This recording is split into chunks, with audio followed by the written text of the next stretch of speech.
Alors, je vous ai parlé de la volière, qui est la volière du mental, la volière finalement des conditionnements qui m'enferment dans ce que je crois être. Alors évidemment, on est dans ce qu'on appelle l'ego, mais l'ego a plusieurs aspects. On peut dire qu'il y a un petit ego, un grand ego, etc. Mais j'aime pas trop ces distinctions-là, un petit jeu, un grand jeu.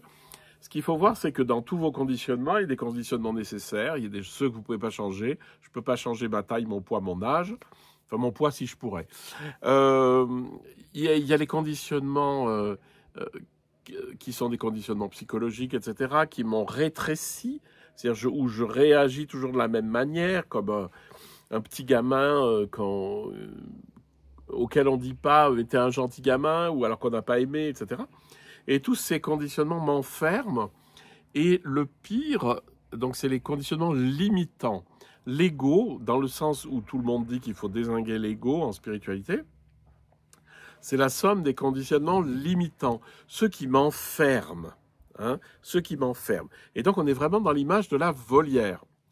Et la chose que j'ai vraiment senti, compris, et puis travaillé aussi, que je fais travailler aux gens qui viennent me voir, c'est que ces crispations de l'ego enfermant, elles ont une image en moi. C'est-à-dire qu'il y a des choses qui sont crispées en moi sans que je m'en rende compte.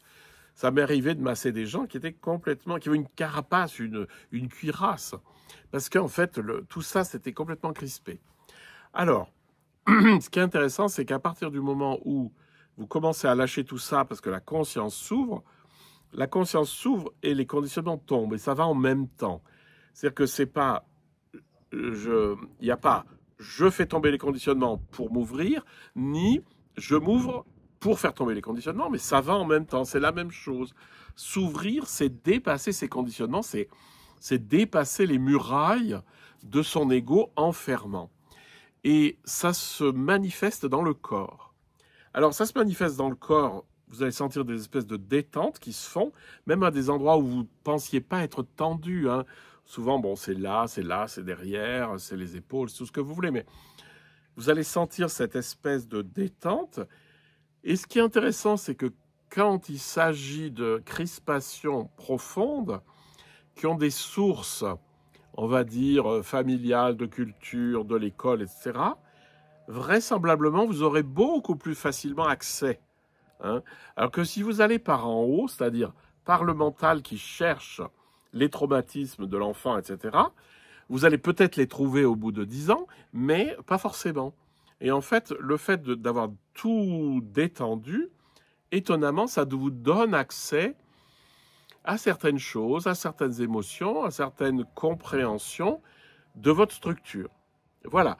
Donc c'est juste, cette idée, c'est juste l'ouverture de l'éveil provoque la dissolution des tensions corporelles et provoque la dissolution des conditionnements qui nous permettent parfois d'accéder à des connaissances importantes pour notre avancement spirituel et psychologique.